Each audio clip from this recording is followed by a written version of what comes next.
예, 반갑습니다, 여러분. 유하. 예, 벌써 이제 일주일 동안 기다렸죠, 여러분들. 역사가 일주일 만에 다시 돌아왔습니다. 여러분한테 많이 기다렸나요? 아까 우리 최다인 학생인가요? 누가 이제 일주일 만이다, 오랜만이다 했는데, 선생님도 여러분들이 보고 싶어서 참 많이 기다렸습니다.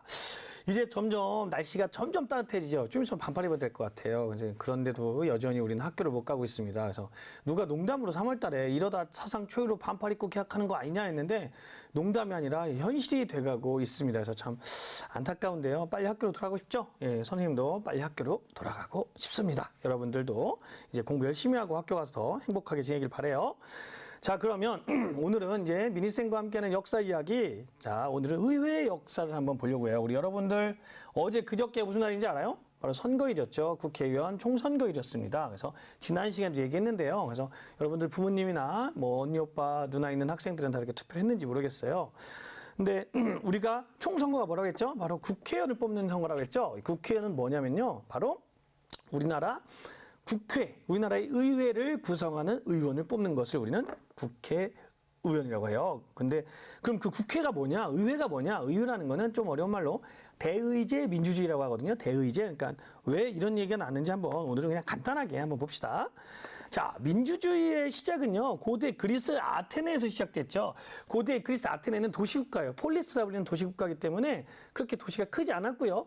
거기서 시민이라 불리는 참정권을 가지고 있는 사람들은 그렇게 많지가 않았습니다. 남성이었고요. 아테네 시민이어야 됐고요. 세금 뭐 이런 식으로 해서 많지가 않았어요. 그래서 이 사람들은 아고라라 불리던 광장에 모여서 직접 민주주의를 했습니다. 그러니까 무슨 일이 있을 때 자기들이 직접 의견을 말하고 그 의견에 대해 투표를 하고 이런 직접 민주주의를 했죠. 하지만 시간이 점점 지나가면서 나라의 규모가 커지고 사람도 많아지고 하면서 직접 모두가 다 한 군데에서 모여서 무슨 의견을 결정한다는 건 불가능해집니다. 우리나라 이번에 총선에 유권자 수, 그러니까 투표권을 가지고 유권자 수가 4천만 명이래요. 4천만 명이 한 곳에 모인다는 건 불가능하겠죠. 그러다 보니까 어떤 제도가 바뀝니까? 대의제 민주주의라는 게 나오는 거예요. 대의제가 뭐냐면요. 그러니까 대표를 뽑는 거예요. 우리의 대표를 파견해서 그 사람들이 우리의 뜻을 대신하는 것. 그래서 대의제 민주주의가 나오는데, 그래서 우리가 고대 그리스 아테네를 민주주의의 발상지라고 한다면 영국은, 대의제 민주주의가 처음 났던 영국은 요즘에 민주주의가 이렇게 만들어진 곳이다라고 얘기를 하죠. 그래서 영국 이 대의제 민주주의 그 의회가 가장 먼저 나온 건 언제냐면 영국이었어요. 13세기 후반에 모범의회라는 최초의 의회가 나타나게 되는데, 이 의회 특징은 우리 지금처럼 대표를 뽑는 게 아니라 신분제 의회였어요. 신분제 의회가 뭐냐면요, 뭐 귀족, 성직자 아니면 뭐 상공업자들의 대표로 구성됐던 신분제 의회였다라는 거. 근데 이런 신분제 의회 하면 우리가 꼭 기억해야 될 것이 하나 또 있습니다. 바로 프랑스의 삼부회라는 건데요. 이 프랑스의 삼부회 역시 신분제 의회예요. 제일 신분이 성직자, 이 신분이 귀족, 그리고 제3신분이 바로 이제 상공업자, 평민인데, 이 3부에는 우리가 왜 꼭 기억해야 되냐면요. 우리 인류의 역사에서 세계사적으로 굉장히 큰 혁명적인 사건이 있어서 여러 개가 있었는데, 그 중 하나가 1789년에 프랑스에서 일어났던 프랑스 대혁명입니다. 여러분 롯데월드 가면은 롯데월드에서 우리가 많이 타는 그 롤러코스터 이름이 프렌치 레볼루션이에요. 그게 프랑스 대혁명인데요. 이 프랑스 대혁명이 일어나게 된 계기 중에 하나가 바로 삼부회였어요. 삼부회. 보통 이런 신분제 의회는 왜 열리냐면 왕들이 세금을 걷어야 되는데 상공업자들이나 이런 사람들의 그 협조를 받기 위해서 형식적으로 그 사람들의 그 승인을 받는 거예요. 근데 사실 이게 왜 형식적이라고 얘기하냐면요.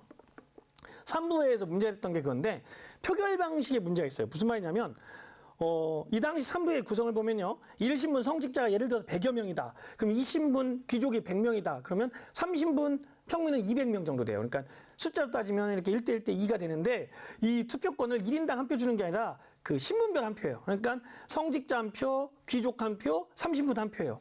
근데 성직자와 귀족은 기득권층이기 때문에 대부분 의견이 같아요. 그러다 보니까 그 사람들은 세금도 안 내거든요. 면책 특권이 있다 보니까, 면세 특권이 있다 보니까 주로 세금을 더 걷자고 하면 무조건 찬성하겠죠. 그러니까 2대 1이니까 뭐 거의 형식적인 거예요. 게임이 안 되는 거예요. 이게 의미가 없는 거예요. 그래서 거기에 반발했던 이 3신분들이 우리는 이 투표권, 그러니까 이 신분별 투표제를 받아들일 수 없다.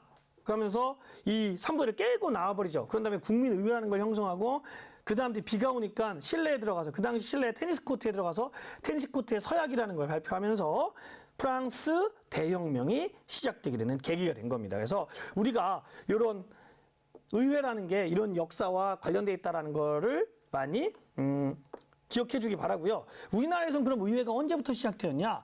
우리나라에서 최초로 이런 서양식 의회를 주장했던 것은 19세기 후반에 독립협회였어요. 독립협회는 고종에게 우리도 의회제를 실시하자라고 건의를 합니다. 근데 물론 고종은 이 건의를 오해했다는 소리도 있고 안다는 소리도 있지만 이거를 왕정을 폐지하고 공화정을 주장했다라는 이유로 그 독립협회를 해산시키죠. 이거는 중학교 3학년 되면 우리 여러분 배웁니다. 지금 조재희 쌤이 열심히 강의하고 있는 내용인데요. 이 독립협회에서 처음을 주장했고요. 그럼 우리나라의 첫 번째 의회는 언제였냐? 1948년 대한민국이 수립되면서 5월 10일 날 처음으로 선거를 한 다음에 그래서 50총 선거를 통해서 의회가 만들어져요. 그걸 우린 뭐라고 하냐면 제헌의회라고 합니다. 제헌의회. 제헌이라는 걸 뭐라고 하냐면요. 헌법을 만든 의회다 해서 제헌의회라고 하는 거예요. 우리나라 최초의 의회인데 특징은요. 우리나라 최초의 보통선거에 의한 국회였다라는 거예요. 근데 우리가 다시 사회시간 이야기에 좀 들어가면 선거의 4대 원칙 알아요? 직접 투표, 투표의 4대 원칙, 직접 선거, 그 보통선거, 비밀선거, 평등선거예요. 그럼 그 중에 가장 중요한 게 뭘까요? 여러분들은 평등선거라고 생각하는데 평등보다 더 중요한 선거의 원칙은 보통이에요. 보통이 뭐냐면요. 우리가 평등선거와 보통선거를 좀 헷갈리는데 보통이 뭐냐면 보통은 자격 여하에 상관없이 일정한 나이가 되면 성별, 직업, 재산 이런 거에 상관없이 모두에게 투표권을 주는 걸 보통선거라고 합니다. 이 보통선거는요. 서구에서조차도 이게 남녀 보통선거권이 이루어진 건 얼마 안 돼요. 우리나라는 1948년이라고 했죠. 근데 정치가 굉장히 앞섰다고 우리가 알고 있는 프랑스도 남녀 보통선거는 1945년이 되어야만 비로소 시작이 됩니다. 미국은요. 흑인에게까지 선거권을 준 건 1960년대까지 내려가야 돼요. 그러니까 우리나라가 굉장히 빠른 편이죠. 우리나라가 빠를 수 있었던 건 그 당시 그 해방 이후에 미국이나 이런 나라 서양식 민주주의가 거의 우리 스스로 자생적인 게 아니라 도입이 된 거죠. 그러면서 빨리 받아서 그래서 때론 이런 비판도 해요. 한국이 투표권을 너무 쉽게 받았기 때문에 투표권의 소중함을 모른다. 그래서 우리나라가 투표율이 좀 낮은 편이잖아요. 그래서 그런 얘기도 있습니다만 하여간 우리나라에서는 1948년 제헌의회가 우리나라 최초의 보통선거에 의한 국회였다라는 거죠. 근데 여러분들 이게 제헌의회 사진인데 제헌의회는 임기가 2년이었어요. 헌법을 만듭니다. 우리나라.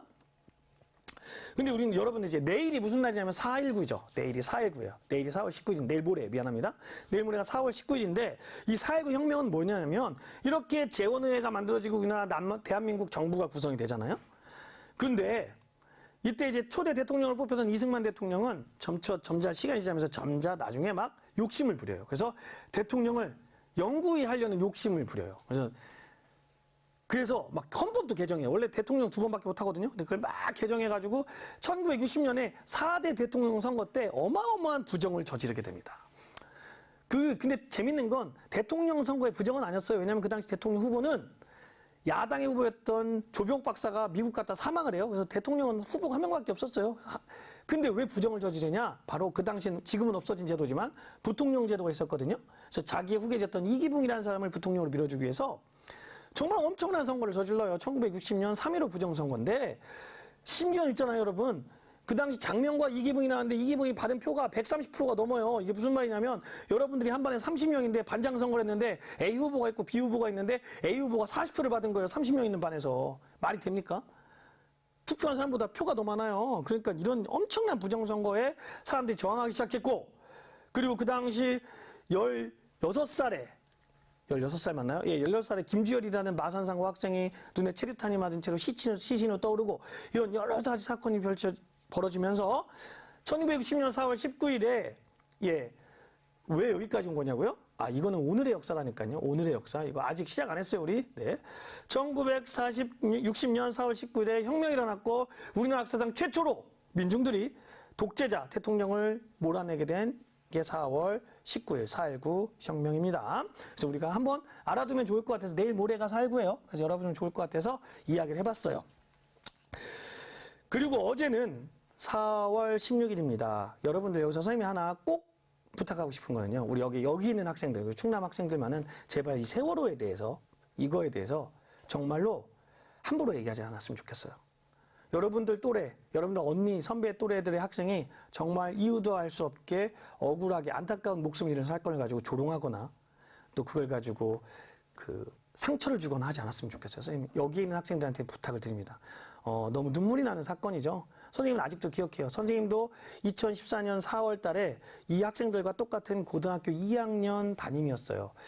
두정고 2학년 담임이었는데 그때 선생님네 학교도 6월 달에 제주도로 수학여행 가기로 예정돼 있었어요. 근데 이 사건을 보면서 못 갔는데 지금도 아직도 눈물이 나는 사건입니다. 그래서 꼭 이제 실체가 밝혀지고 이 학생들의 죽음이 이렇게 의미 없는 죽음이 되지 않았으면 좋겠어요. 우리 학생들 이 4.16만큼은 꼭 우리가 나쁜 얘기는 안 했으면 좋겠습니다.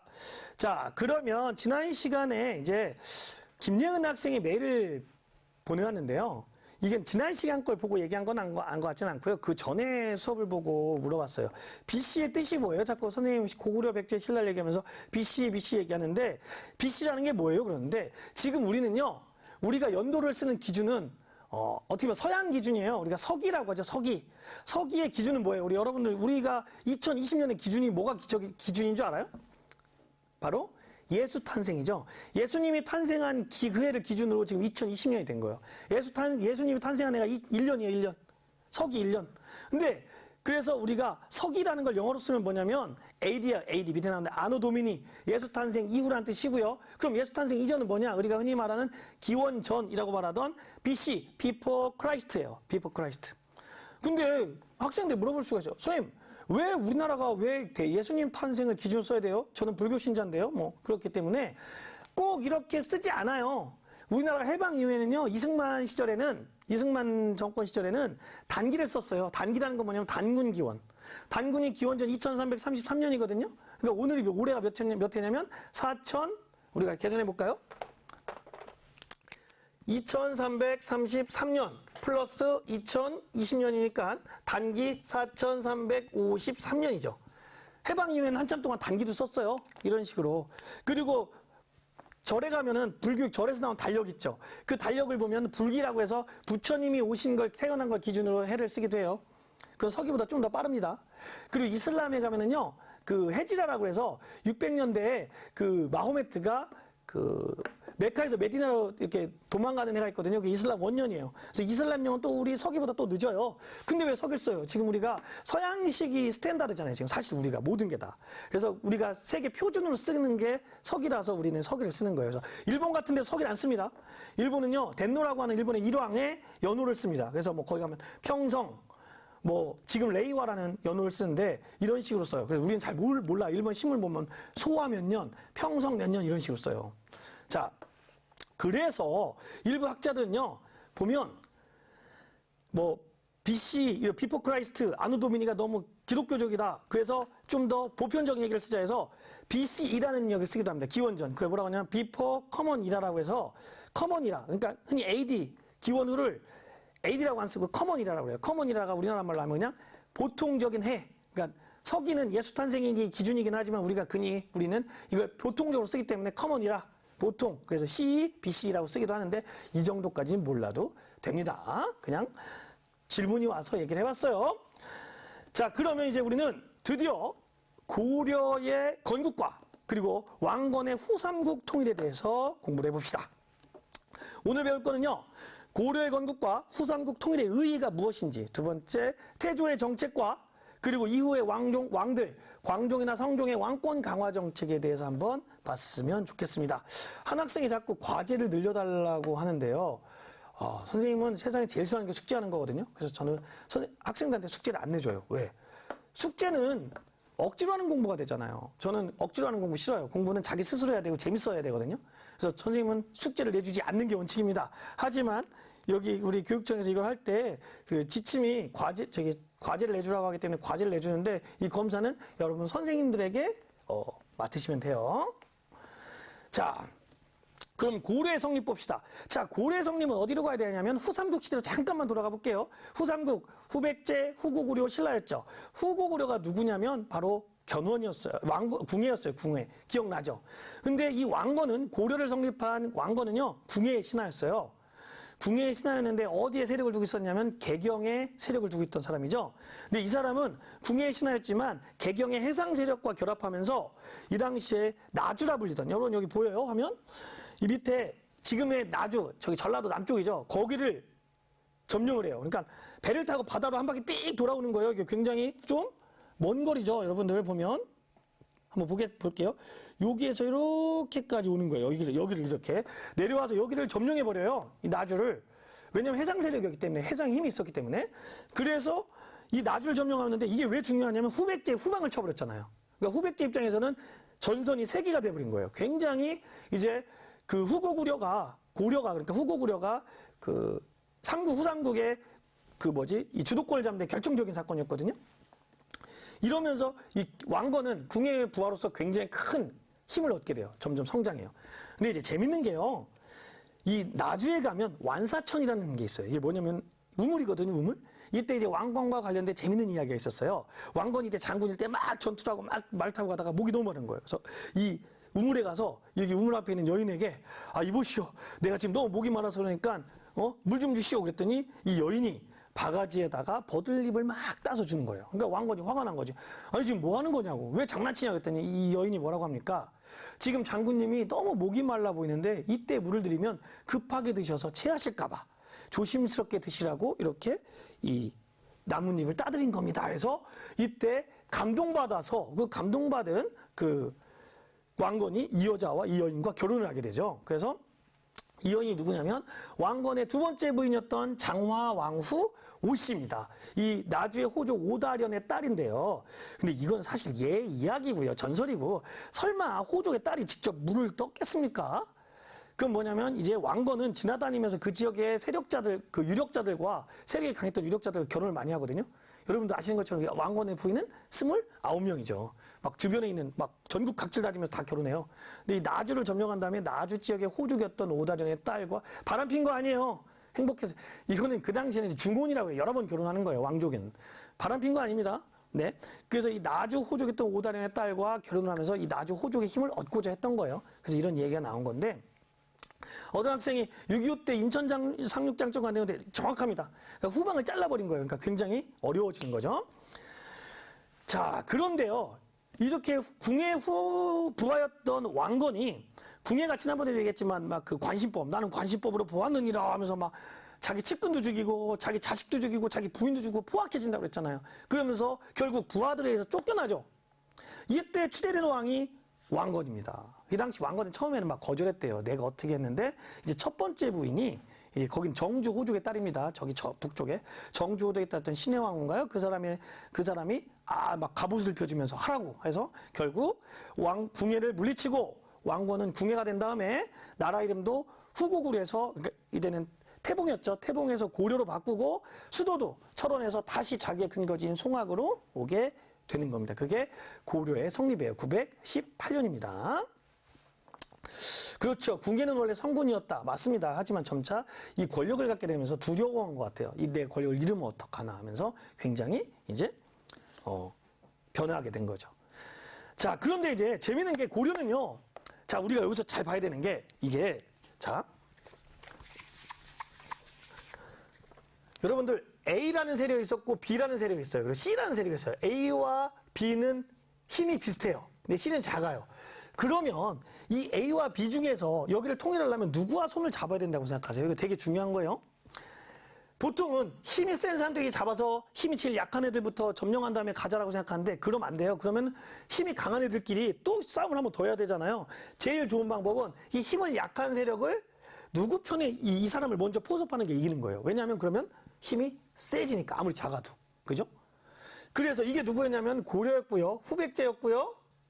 이게 신라거든요. 이 고려는요. 신라를 자기 편으로 포섭하기 위해서 굉장히 노력을 해요. 그에 비해서 후백제는요. 신라를 굉장히 심지어는 후백제가 힘이 강했을 때 견훤은요. 경주까지 점령해버려요. 경주에 들어가서 그 당시 포석정에서 술을 마시던 경회원을 죽이기까지 하고요. 왕을 죽여요. 그리고 왕족을 다 욕보인 다음에 그럼 거의 점령시킨 거나 마찬가지잖아요. 그런 다음에 돌아올 정도로 신라를 굉장히 적으로 돌려버립니다. 그에 비해서 왕건은 신라를 철저하게 자기 편으로 들이기 위해서 엄청나게 노력해요. 심지어는요. 이 신라가 후백제의 공격을 받으니까 이걸 도와주러 대구의 팔공산까지 갔다가 왕건이 죽을 뻔해요. 부하들이 다 죽어요. 그리고 자기도 죽을 뻔해요. 그럴 정도로 막 이렇게 신라를 위해서 싸우니까 신라는 감동받는 거예요. 와, 고려는 우리를 위해서 이렇게 해주는구나 하면서 결국 이 고려는 작전을 잘 짠 거죠. 백제를 공격하고 신라와 친선관계를 맺으면서 결국은 나중에 이 신라는 고려의 나라를 바치게 돼요. 야, 어차피 우리는 우리 스스로 나라를 운영할 힘이 없다. 그럴 바엔 차라리 후백제의 손에 들어가느니 우리한테 잘해주는 고려에 들어가자 한 다음에 고려에다 갖다 바칩니다. 그리고 이 고려도요, 처음에는 후백제한테 밀리다가 지금의 안동, 그 당시엔 고창인데 이 전투 이후에 점차 세력이 확장되면서 후백제와 이렇게 막 각중 박빙을 이루게 돼요. 박빙을. 자, 이러던 상황에서 신라가 갖다 바치게 되고 완전 커지게 되죠. 그리고 후백제에서도 내분이 일어나요. 이 결정적인 건데 항상 이제 문제예요. 내분이 일어나는데 이게 재밌는 게 견훤이 원래 왕이었잖아요. 근데 견훤에게는 형제들이 많았는데 큰 아들이 신검이 있었고요. 그 넷째 아들이 금강이라는 사람이 있었는데 이 견훤은 자기의 후계자로 이 네 번째였던 금강을 왕위로 임명을 해요. 그러니까 누가 화날까요? 이 신검이 화가 나죠. 그래서 자기 아버지를 잡아다가 지금 김제의 금산사라는 절인데 거기다 유폐시켜버려요. 그러니까 아버지는 자기 아들한테 이 잡혀서 이제 완전히 이렇게 막 그거 당한 거예요. 그러니까 이 화가 나니까 이 아버지 몰래 도망가서 누구한테 갑니까? 바로 고려의 왕건한테 가서 우리 아들 좀 쳐주세요 하면서 아들을 공격해버리는 거예요. 그러니까 완전히 콩가루지만이죠. 콩가루지간. 자식농사 망함 정확합니다. 그러면서 결국은 1, 2천 전투에서 이 후백제는 패배하게 돼요. 저기 왕건에게. 그러면서 삼국이 재통을 하게 됩니다. 936년에요. 그래서 만든 절이 개태사예요. 여기 논산 학생들, 우리 논산 학생들의 개태사 유명하죠? 이 개태사가 무슨 뜻이냐면요. 태평성대가 시작되었다. 태평의 시대가 시작되었다라는 뜻이에요. 이거는 왕건이 신검을 제압한 다음에 만든 절이에요. 여기가 개태사입니다. 여기 보면 철솥도 유명하죠. 그 수백 명의 밥을 내먹었다는 철솥. 예, 농산 학생들은 알 거예요. 자, 그럼 여기서 오늘 학습 정리 첫 번째입니다. 고려의 민족의 재통일의 의미는 무엇이냐? 첫째, 정치 참여 세력의 확대예요. 우리 기억납니까? 신라 시대의 정치 세력은 누구였죠? 정치 주도 세력은 바로 진골귀족이었잖아요. 골품제라는 한계가 있었잖아요. 근데 고려는 그게 아니에요. 옛 육두품 세력까지도 포함한 이 정치 참여 세력이 확대됩니다. 그러니까 우리가 시대의 발전, 신라에서 고려에서 조선으로 발전되는 과정에서 첫 번째가 뭐냐면 바로 지배층의 확대예요. 그러니까 진골귀족에서 귀족으로, 귀족에서 양반으로 점차 확대가 된다는 겁니다. 잠시만요.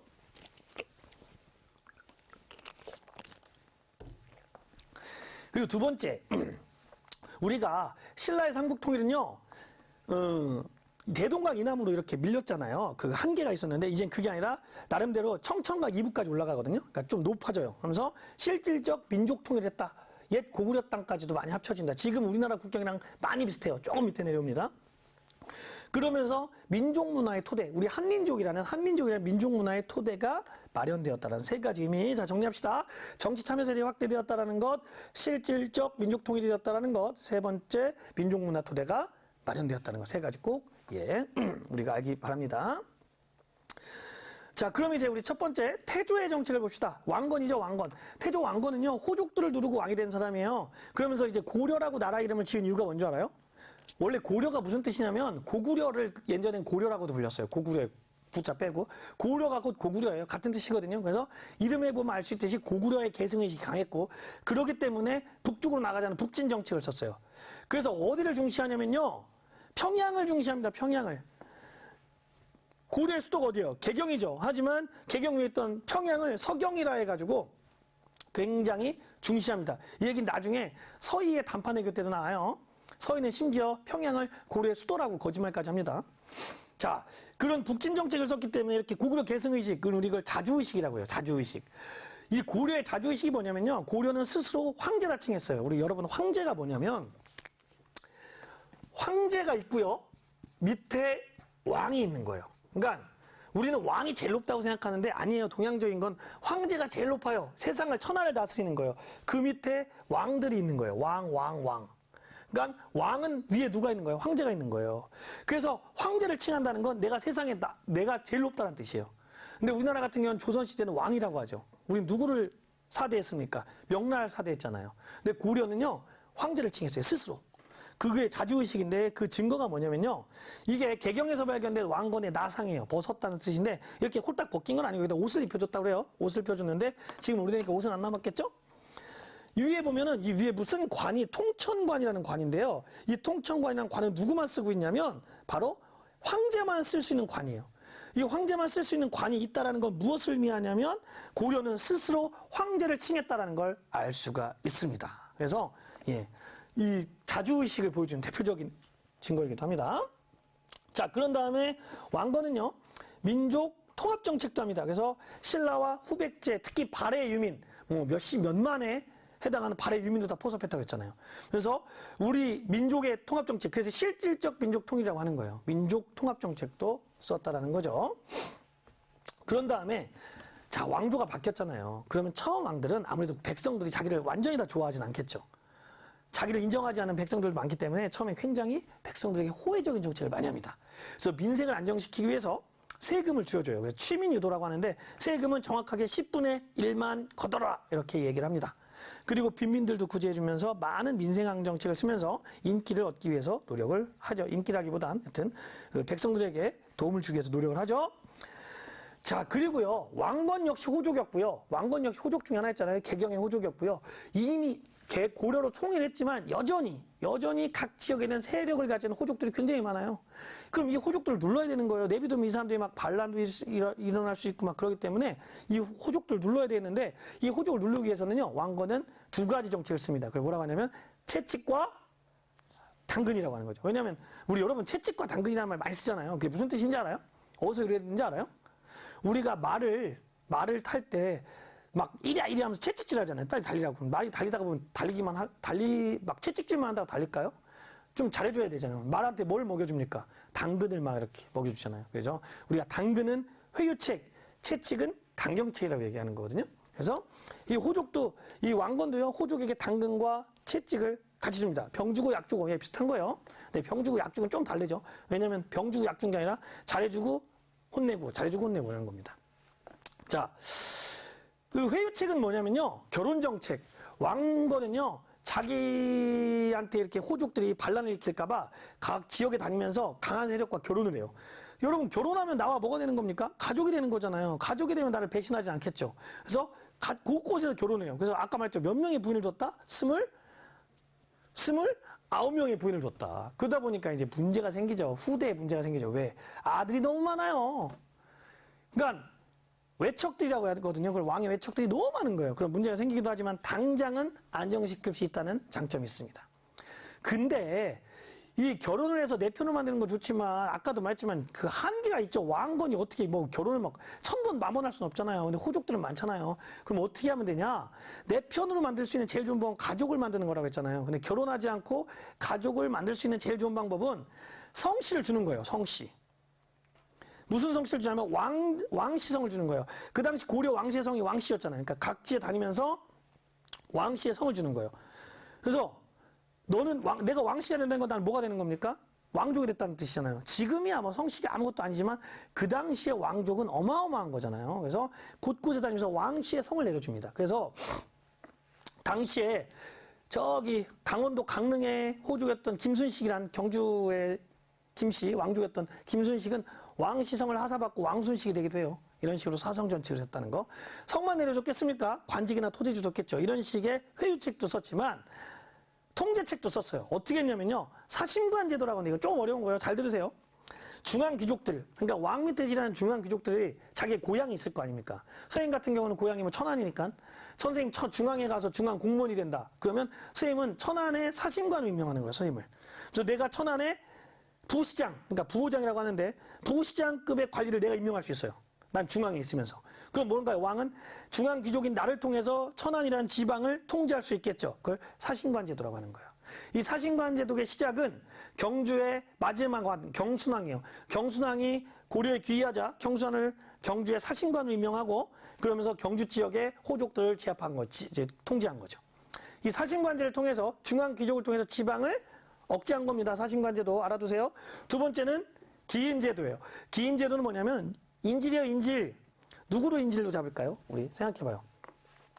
지방에서 반란을 일으키지 않기 위해서 지방에서 반란을 막기 위해서 제일 좋은 건 그 호족들의 자식들, 아들들을 잡아다 놓는 거예요. 어디다? 서울에다가. 공부시켜줄게. 데리고 와. 한 다음에 서울에다 잡아놓고 그 사람도 있으면 지방에서 반란을 일으킬 수 있어? 없어요? 없겠죠. 아들이 죽는데. 그래서 이 호족들의 자식들, 주로 아들들이 서울에 와서 잡혀 있었어요. 그걸 기인제도라고 합니다. 기인제도. 예. 그래서 이제 당근과 채찍을 정리해봤어요. 포섭정책은 뭐냐? 결혼과 사성정책. 통제정책은 기인제도와 사신관정책이라는 거 꼭 기억하기 바랍니다. 시험 문제 많이 나옵니다. 꼭 기억하세요. 이거는 거의 100% 나옵니다. 자, 그리고 태조는 이렇게 왕이 됐지만 여전히 지역은 불안정하고 자기의 왕권은 강하지 않아요. 그러니까 후세 왕들에게 야, 이건 꼭 지켜라 해서 후뇨 10조라는 10가지를 정해줍니다. 꼭 지켜 하고 또 신하들도 이건 지켜야 돼서 개 백료서라는 또 책도 내려줍니다. 후뇨 10조의 내용을 보면요. 이게 순서는 아니에요. 1, 2, 3, 4, 5, 6이 이 순서 아니에요. 좀 다른데 그냥 1, 2, 3, 4, 5, 6으로 막 PPT가 이렇게 돼서 써봤어요. 불교의 힘으로 나라를 세웠으니까 불교를 좀 잘 받들어라 이 뜻이에요. 불교를 잘 받들고 풍수사상을 따라라. 이건 우리 지난번에 기억나죠? 신라말 호족이 뭐랑 연결된다고 그랬죠? 풍수사상과 연결된다고 그랬잖아요. 그리고 중국의 풍습을 억지로 따르지 말라. 이게 자주성의 표현이에요. 우리는 우리대로 나름대로 우리가 가진 독자성을 해라. 그리고 거란 제도를 본받지 마라. 왜? 거란은 발해를 멸망시킨 나라이므로 친해지 말아라 이런 뜻이에요. 그리고 서경을 중시해라. 아까 말했죠. 평양을 중시해라. 그리고 차령 남쪽과 공주강 밖의 사람들을 관직을 주지 마라 이건데 뭐냐면 마지막까지 저항했던 후백제 사람들을 이제 조심해라 이런 뜻입니다. 그리고 관리의 녹봉을 함부로 과감하지 말고 병사를 보호해라 이런 얘기도 뭐 보니까 이제 함부로 이렇게 정치하지 말라 이런 뜻입니다. 자, 이런 식으로 후뇨 10조를 남기기도 했고요. 자, 그럼 우리 여기서 과제, 빠밤. 아까 선생님이 숙제 싫어한다는데 왜 내줘야 하는데 이건 어쩔 수가 없어요. 정책, 교육적인 정책이라. 여러분들 이거는 학교 선생님이 정해주는 곳에다 쓰시면 됩니다. 왕건의 포족, 포섭 정책. 뭐가 있었죠? 이 두 가지 쓰면 됩니다. 결혼 정책과 사성 정책, 포섭 정책 두 가지 쓰세요. 자, 근데 이제부터 재밌는 얘기가 나옵니다.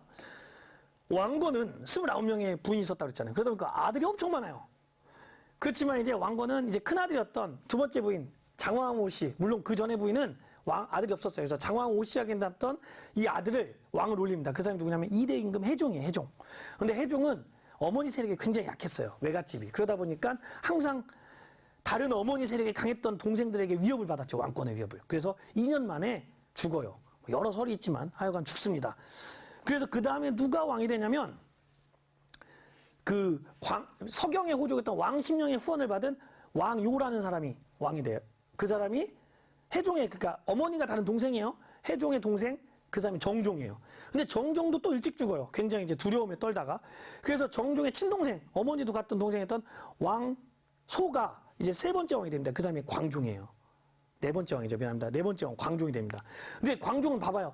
그 앞에 두 명의 형들, 배다른 형이었던 해종과 친형이었던 정종이 죽는 걸 봤죠. 왜 죽었을까요? 이 사람들은 항상 두려웠던 거야. 주변에 호족들이 너무 많아서 이 사람들이 왕위를 막 뺏을까 두려워서 죽었으니까 그걸 보고 광종은 즉위하자마자 강력한 왕권 정책을 펴게 됩니다.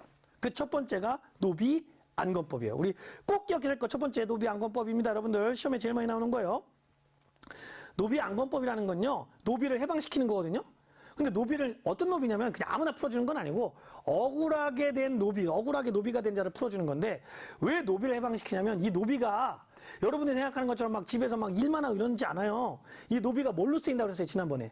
개인의 병사로 쓰인다고 그랬잖아요. 사병, 호족의 군사적 기반이 되는 거예요. 그래서 이 노비를 풀어줌으로 해서 호족의 군사력을 약화시켜버려요. 그리고 두 번째로 중국의 후주에서 귀화한 쌍기의 건의를 받아서 과거제를 실시합니다. 우리나라 최초의 과거제예요. 꼭 기억하십시오. 그 전에 우리 신라 시대 그 원성왕이 독서 상품과를 실시하긴 했지만 그거는 관료 선발제도 아니었고요. 우리나라 최초로 유교적 소양을 갖춘 관료를 뽑기 시작한 게 과거제고요. 시작은 광종이었다라는 거. 역시 시험에 많이 납니다. 꼭 기억하세요. 과거제를 실시하면서 신분에 상관없이 호족이라는 그런 힘이 아니라 실제 능력 있는 관료들을 뽑기 시작하는 거예요. 왕권의 강화예요. 그리고 이런 강력해진 왕권을 바탕으로 호족을 싹 다 숙청합니다. 굉장히 사람들 많이 죽여요. 그래서 광종의 손에 피를 많이 묻혔다고 하죠. 그래서 광종은 말년에 이거 되게 두려워해요. 자기가 사람을 많이 죽인 걸. 그래서 절도 많이 세워요. 그 불교에 귀의하면서 자기의 죄를 씻겠다는 뜻으로. 그리고 칭제 건원이라고 하는데 이게 좀 어려운 말이죠. 이게 뭐냐면 황제를 칭하고 건원, 연호를 제정했다는 뜻이에요. 연호는 황제만 쓸 수 있는 거거든요. 황제를 칭하고 연호를 제정했다는 건 나는 그 어디도 섬기지 않겠다는 자주의식을 표현하는 겁니다. 그래서 우리가 지금 건원이 무슨 뜻이냐면은 연호인데 우리가 지금 서기를 쓰잖아요. 그것도 어떻게 하나의 보면 연호예요. 예수 탄생을 기준으로 하는.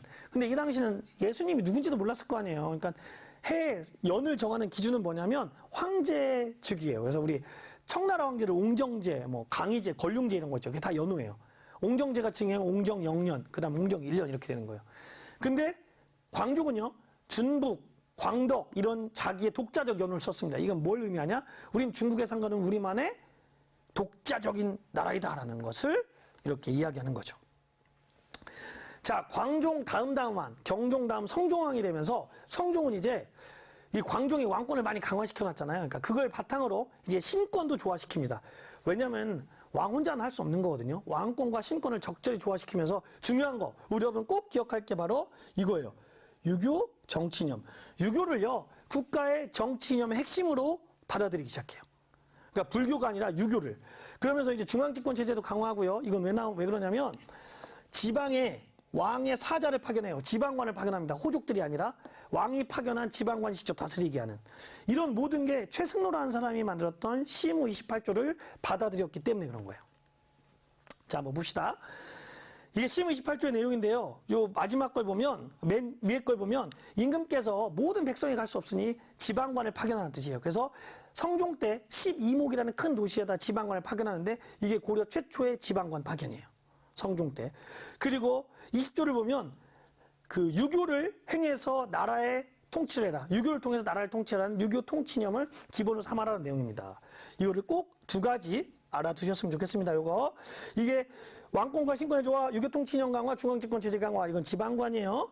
이건 다 누구의 건이었다? 최승로의 건이었다라는 거 우리가 꼭 기억해두기 바랍니다. 시험에 제일 많이 나와요. 자, 그러면서 빠밤 과제 두 번째. 성종 때 시무 28조를 건의한 사람은 누구일까요? 예. 좀 아까 나오죠? 선생님 써줄까요? 최승로라는 사람이죠. 이 사람도 육두품의 후예라고 이렇게 추정은 돼요. 그러니까 지식인이었죠. 자, 신라와 고려가 가장 다른 게 이거예요. 최치원도 진성여왕 때 시무책 10여 조를 올리지만 받아들여졌습니까? 안 받아들여졌습니까? 안 받아들였죠. 하지만 고려는 받아들이죠. 그래서 고려는 발전할 수 있었던 거예요. 우리가 성종이라고 하는데요. 조선도 그렇고 고려도 그렇고요. 성종이 있어요. 공통점이 뭐냐면 둘 다 건국한 지 100년쯤 됐을 때 왕이 된 사람들이에요. 이 성자가 무슨 성자냐면요. 이룰 성자예요. 우리 한자에 보면 이룰 성자예요. 그래서 이루다라는 뜻이에요. 그래서 이 성종이라는 뜻은요. 보통 국가의 기틀을 마련한 왕을 우리는 성종이라 많이 불러요. 그래서 조선의 성종도 그렇고요. 고려의 성종도 그래요.